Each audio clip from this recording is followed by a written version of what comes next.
Hi everybody, I'm Brent Stafford and welcome to another edition of RegWatch on GFN.TV. We're here in Warsaw, Poland for the 12th edition of the Global Forum on Nicotine, the annual conference on safer nicotine products and tobacco harm reduction. In this episode, we're going to be talking about nicotine pouches and the critical role they play in harm reduction. Joining us will be Anna Franzén and Tomas Hammargren from Emplicure, which is a Sweden-based company that's innovating in the nicotine space. So let me ask you first, Anna, you're a toxicology background. How is that connected with Emplicure?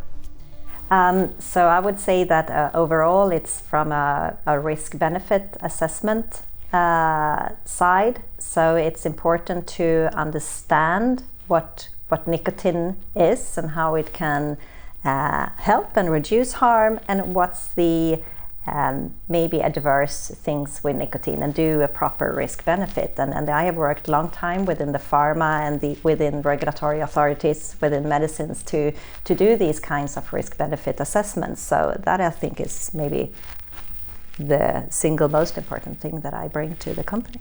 And this is nicotine, right? Yeah, it's nicotine. So what are the risk benefits of nicotine? It's very much in the delivery, how it's delivered. I mean, if you smoke for nicotine, it's really bad for you. A pouch with nicotine, that looks very different in the risk assessment. So what is Emplicure? Well, Emplicure is I can start and you can fill in. Yep. So Emplicure is a bioceramic startup company. So it's a biotechnology company from the beginning. It was founded by Professor Håkan Enquist, who is a professor at Uppsala University within the material science. And it started actually as a pharma company, and we have tested this bioceramic material for different active pharmaceutical ingredients. And nicotine is one of those ingredients that they found worked very, very well together with this material. And maybe we can say that in the first 5 years of the company, it was really focused on pain relief substances. And then there started to be an interest 5-6 years ago to look at other components, and nicotine was one of them. And it turned out that nicotine and this bioceramic material we have works really well together. So what is bioceramic? So it's a biocompatible material. So it has been used for many years within the for dental implants or for bone implants. So it's a very common material, and it's also been used within the pharma industry and also as a food additive. So it's really, I mean, according to FDA, it's a substance that is generally recognized as safe. So it's I think the new thing is the technology here and how we produce it and how we use it, how we incorporate the nicotine within the material. So it's the type we are using now. They are proprietary. I think it's very porous material. You can say so. We in the production we can choose size of the pores and how much we fill the pores with nicotine. That will create different type of release profiles. So that's the technology that we have done during the latest 5 years, intensively been working on how to make the best possible nicotine pouch. And that's what I was just going to say. We're talking about a pouch, correct? Yep. Yeah. So we're very popular. You're from Sweden, the company is from Sweden? Yep. Right, Yeah. so you've got all of that background from the snus. Yeah. Right. So how is this different than, say, a nicotine pouch, a non-tobacco based nicotine pouch? Basically, all nicotine pouches today are cellulose-based, and when you work with cellulose, it has some drawbacks. One is the type of nicotine release, how much nicotine it actually releases. So if you fill it with 100, maybe it just releases 40-50. And also the speed of release. We saw some room for improvement, and that we've been able to show now. And so even we're a small company, it's not very common that a small company does a so-called PK pharmacokinetic study, actually look at the blood and blood analysis on nicotine uptake, where we've been able to show that we have a faster onset of nicotine, and very clear indication of that our bioceramic material delivers more nicotine. So conclusion can be that, okay, we can do more with less. I always think back to the Royal College of Physicians, Dr. John Britton, back in 2016, when they just came out with their big study on tobacco harm reduction in vaping. Nicotine, or was it nicotine without smoke, I think what that was. Exactly. Yeah. And he would describe, and I was a bit incredulous at the time about how important it was for the nicotine to get to the brain as fast as possible. Yeah. And I'm listening to a doctor telling me this, and I'm going, wow, I'm kind of shocked. And all we hear about now, in the Save the Children kind of a world, is that, faster nicotine has somehow been designed to hook kids quicker. Yeah, I think you have to put it in a perspective, because the very rapid thing is what happens when you smoke, and a bit closer as well when you vape, because the lung uptake is very fast. Yeah, and the goal here is that to decrease the cravings that you have from these tobacco combustion, from cigarettes and these things, and that we believe that with our technology that has a faster release could help that in a better way. So inside a regular nicotine pouch, as you said, it's what kind of fibers or something like that? Yeah, fibers. Most of them type of cellulose-based fibers. Right. And so this one is bioceramic. Yep. So it's the thing that holds the nicotine and then releases the nicotine. Yes. So we integrate the nicotine in the manufacturing process into this porous bioceramic material. It's very interesting. And then there's another positive effect, that with our material we can make our pouches really small. And we believe strongly that will help in countries that are not used to oral tobacco or oral nicotine. So if you go to southern part of Europe, to Italy or Spain or Japan, a small pouch will be more attractive. Well, on that then, just in general, how open are countries in Europe to nicotine pouches? It's a mixed box. When I've been in this space 20 years now in tobacco harm reduction, so I'm rather used to it. The ongoing thing, what we see is it's a mix of countries actually introducing regulation, which is good, very good, and then you have other countries banning it. More type of a knee-jerk reaction. Oh, this is growing. We have to protect children. The best way to protect them is to ban it. Is that Save the Children attitude? Has that always been around? Yeah.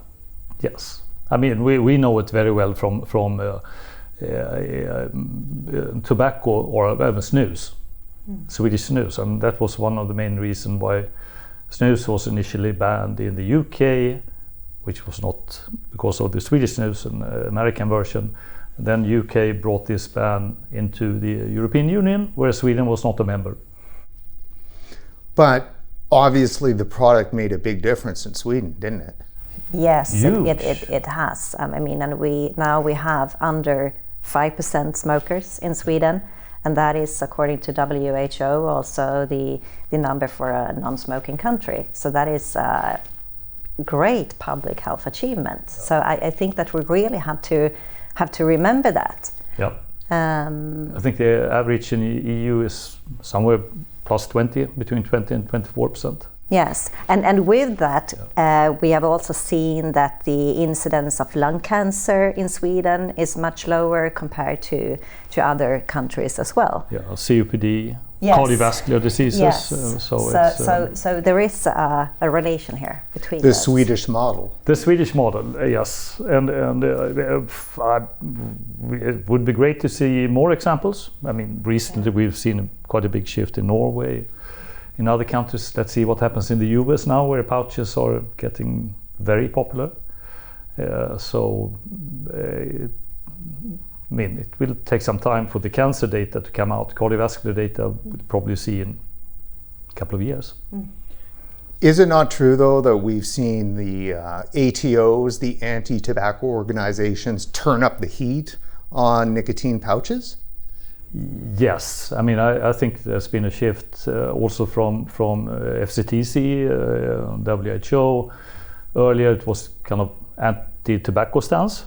Now it's more like anti-nicotine and partly anti-industry. Is there a war on nicotine going on? A regulatory one, yes. Yeah. Absolutely. I think it's two different. It's one part that believes in tobacco harm reduction as a good strategy to end tobacco smoking, and the other part thinks that banning is the way to go forward. Yeah. So it's two different sides here, and it's a lot of opinions. It's a lot of opinions. So I think that the evidence-based and science-based research for this could kind of solve this problem, and we need to discuss. At least help. Yes, not solve. That's too much, but help. Yeah, it will absolutely And the two help. parts need to discuss it more. So neither of those things, it seems to be tobacco control wants to let the science in, and they also don't want to talk about it. Yeah. Or am I incorrect there? Yeah, no, you're right. So that's on purpose then? Yes. Yeah, that's my perspective. It is. But again, we at least have some hope in more and more of the recognized scientists actually taking a stance here, and they see the benefits, and you have a scale of different products, and we believe that nicotine pouches are, most likely the less risky of all of them. Yeah. And actually we had some talks about NRTs, medicinal nicotine, that are then considered safe and effective in 140 countries around the world. Sweden was the first country that actually had a nicotine pouch, NRT, medicinal. Before 2011, I think it was. I didn't even know those existed. Yes. 3 years before consumer products came onto the market. And that product is identical to what we work with today. It is. So let me ask you then about the technology and what you guys are doing. Are you trying to get your technology into other people's products, or do you have your own as well? Yeah, both. You can. Yeah, both. Yeah. But what we're focusing on now is to build our own brand. So we're since January this year on the market in Sweden. It's our home country, extremely competitive, and in the UK, and we are exploring new markets. What's the name of the brand? Klar. I actually have it on my Klar. t-shirt. There we go. Do you got anything in 50 meg? No, we're not going that. That's way too high. No, Yes, it's way definitely. too high. It's no reasons to go that high, and that also I think that we need to have a balanced and sensible regulation in this, because we don't need those products, and especially with new innovations like ours, where we can see that we can have a faster release and we can lower the nicotine levels even more, so we can push that down. You better get that to Canada, because Canada's got some pretty low levels for their nicotine pouches. Not quite enough for somebody who's trying to quit. No, it's true, and that's most likely one of the reasons why medicinal products have had so much or so low impact. They've been on the market for 50 years, and it's that they contain too little nicotine to actually really help smokers long term. Yeah, and they are targeting the group that wants to quit with nicotine.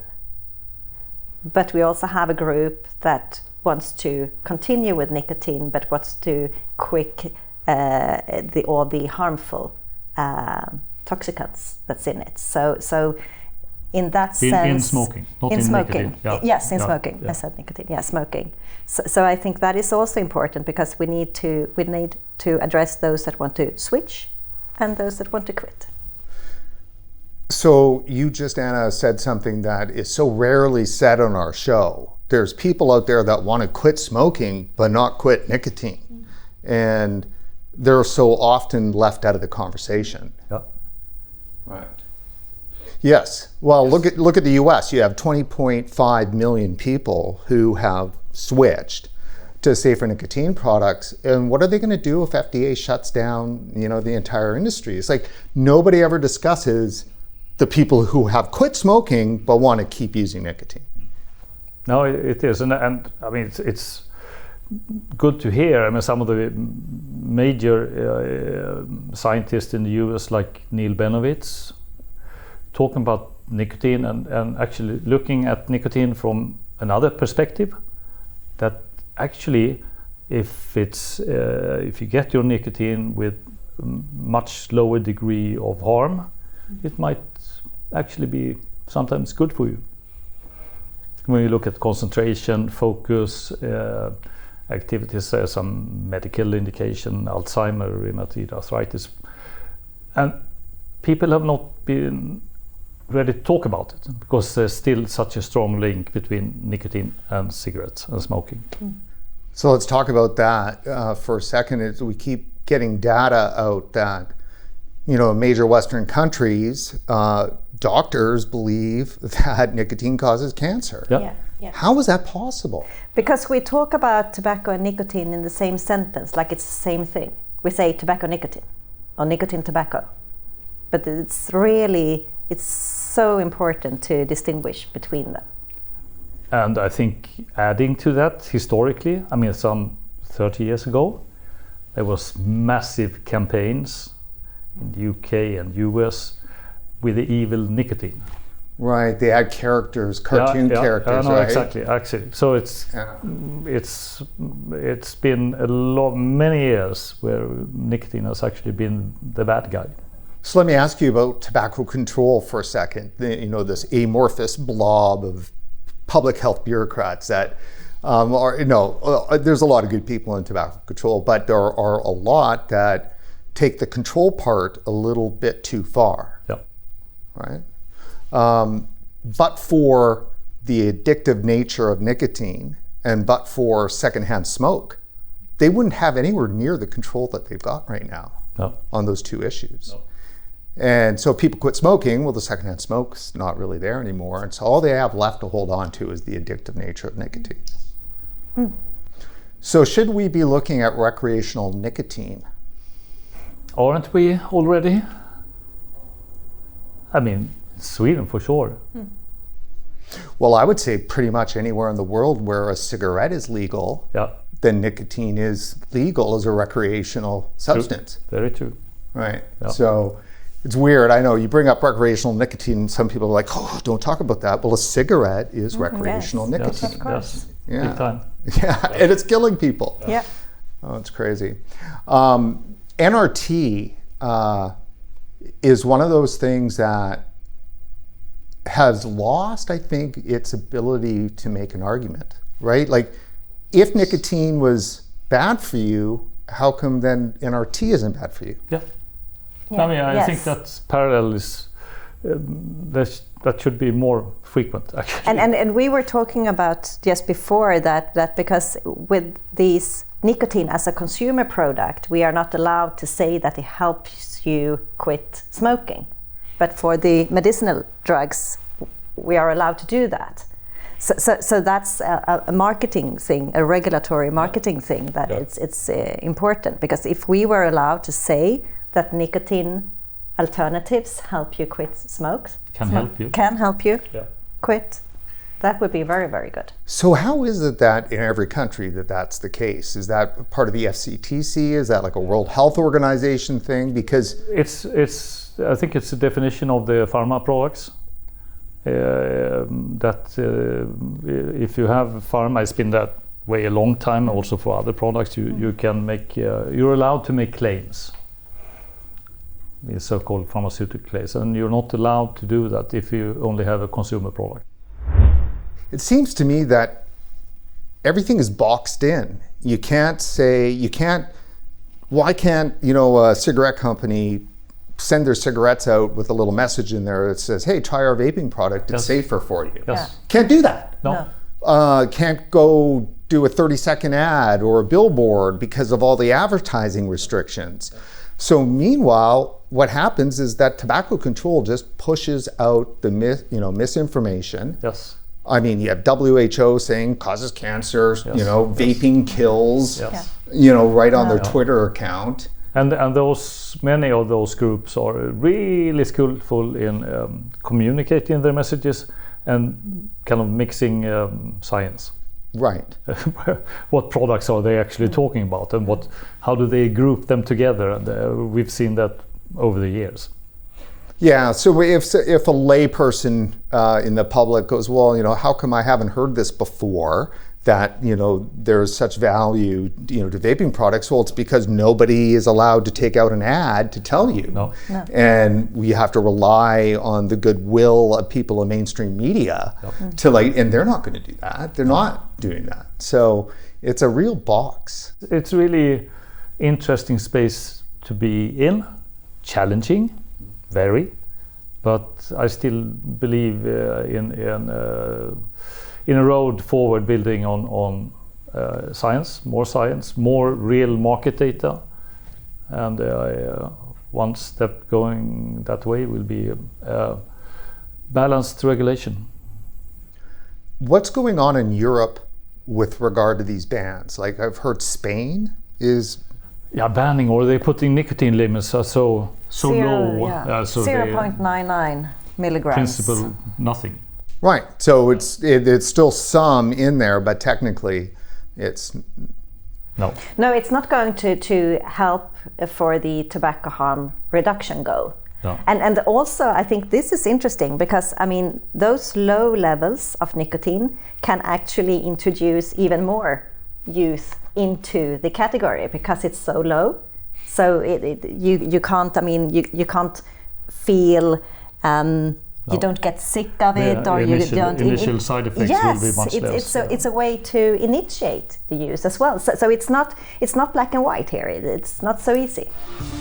But the good thing is that latest year at least, we've seen the Swedish government starting to take a position, being a bit more proud of what has been achieved in Sweden, which was not the case earlier.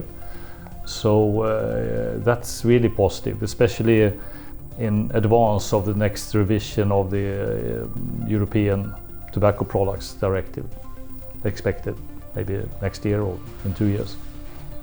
Right, so they're going to stand up hopefully for the great work that has happened. Yeah, be proud of it. It's amazing. Sweden is in principle a smoke-free country. Yeah.